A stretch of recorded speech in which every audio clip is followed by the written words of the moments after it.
தமிழக காங்கிரஸ் கட்சியினுடைய மூத்த தலைவர்கள் ஒருவரான திரு பீட்டர் அல்போன்ஸ் அழைப்பில் இருக்கிறார்.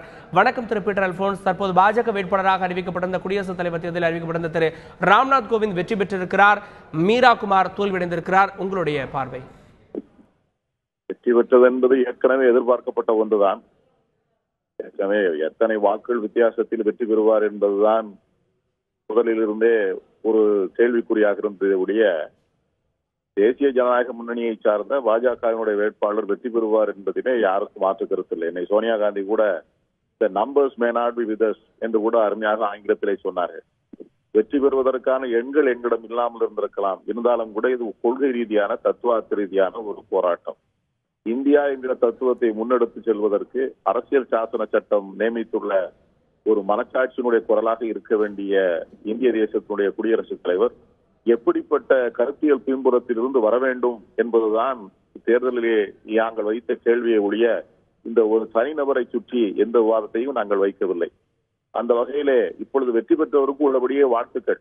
ஆனால் வெற்றிகள் கடந்த காலத்தில் நிகழ்ந்தவைகளை எல்லாம் மறக்கடிக்க செய்ய முடியாது, நாம் மறந்துவிடவும் முடியாது. ஆகவே வெற்றிக்கு பிறகாவது அவர் இந்தியா என்கிற அந்த மாபெரும் தத்துவத்தை உணர்ந்தவராக தன்னை அடையாளப்படுத்திக் கொள்ள வேண்டும். அரசியல் சாசன சட்டம் இந்த நாட்டிலே உறுதி செய்து தந்திருக்கிற அடிப்படை உரிமைகள், இனம், மதம், மொழி, ஜாதி எல்லாவற்றிற்கும் அப்பாற்பட்டு ஒவ்வொரு இந்தியனுக்கும் உறுதி செய்யப்பட்டிருக்கும் அந்த அடிப்படை உரிமையை உறுதி செய்வதற்கு இந்த புதிய குடியரசுத் தலைவர் நிச்சயமாக தன்னுடைய பதவியை பயன்படுத்துவார் என்று நாங்கள் விரும்புகிறோம், வேண்டுகிறோம்.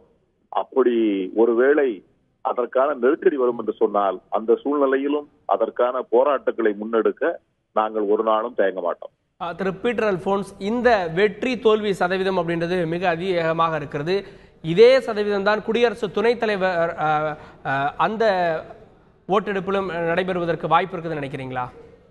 இல்லை, ஏற்கனவே குடியரசுத் தலைவர் தேர்தலிலே வாக்களித்த 2 கட்சிகள் தற்பொழுது குடியரசுத் தலைவர் துணைத் தேர்தலிலே மாற்றி வாக்களிப்பதாக அறிவித்திருக்கிறார்கள்.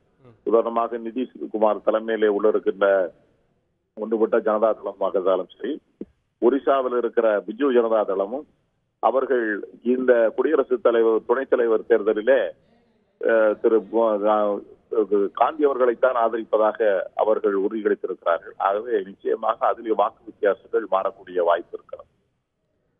நன்றி திரு பீட்டர் அல்போன்ஸ்.